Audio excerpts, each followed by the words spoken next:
just here with the team at Opus, and we're going to run through some quickfire questions about some key things that will help you go into the process and about choosing where you want to go once you finish your engineering degree. So guys, what's the biggest advantage of working at a larger engineering employer versus, say, a small one? It's probably, for me, the wealth of knowledge. There's so many people around, not just in structures, but geotech and transport, all at your fingertips. They're all happy to help. You kind of get involved in a lot of the bigger projects as well, because you're, the only sort of company with the capacity to win those and resource them, so it's quite cool. And as one of the bigger companies, we've got offices all over New Zealand and all over the world really, so you've got a lot of opportunity to move around if you want, and move between teams even in the same office if you want, which is really good. Yeah. So you're sitting there, you want to apply for Opus, but you're really not sure, considering you're such a big organisation, where you want to go and what area you want to go into. How do you get around that? Well, one of the best things about it is that you don't have to be sure. You can sort of just nosy into what you think you might like and then try that for a few months, and if you don't like it, then there's always the opportunity to change into something you do like. Yeah, I started in the transport team for 10 months, decided I wanted to give structures a crack, emailed HR and they set me up with a job in structures. It was really easy.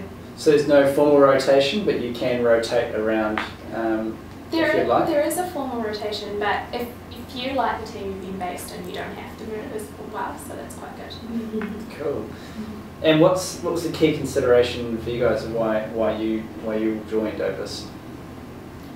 For me, it was because it was large and because I could I love travelling, so if it gave me the opportunity to go overseas and work, it was definitely a big plus point, so that was a winner. Yeah. And I had always worked in small companies all through university, so I liked the idea of getting into a bigger company and doing a bit more exciting work. Like the smaller companies tend to get a lot of the same things, smaller jobs.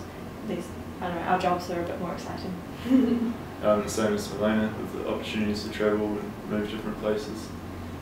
Cool. And working for a bigger organisation, do you actually get the chance to get out of the office, or does some teams do that more than others, or how does that work? The team I'm in, the major projects team, a lot of their work's on-site based, so it's quite cool. You've got the balance between, the desk job, but you also get to go out on site and supervise things. And, yeah, the structures team does a bit of construction supervision as well, but when I was out in the transport team, I was getting out on site almost every day. I was doing network maintenance, so I was out inspecting roads all the time, so it was really good. Yeah. And if you're ever short of it, you can always be flown down for Christchurch for a day or two. Okay guys, so let's just finish up. One quick tip for a student thinking about applying for a role at Opus. Make sure you prepare for your interview. It's a huge one, always overlooked. Yeah, just sort of be calm and know your stuff, because it's probably one of the better interviews to have. So. And don't concentrate too much on just the academic side. Opus like people to be a bit all-rounded. Talk about what you do outside of work as well, because that's important. Cool. Well, thanks very much, guys. There you have it. Get on and apply.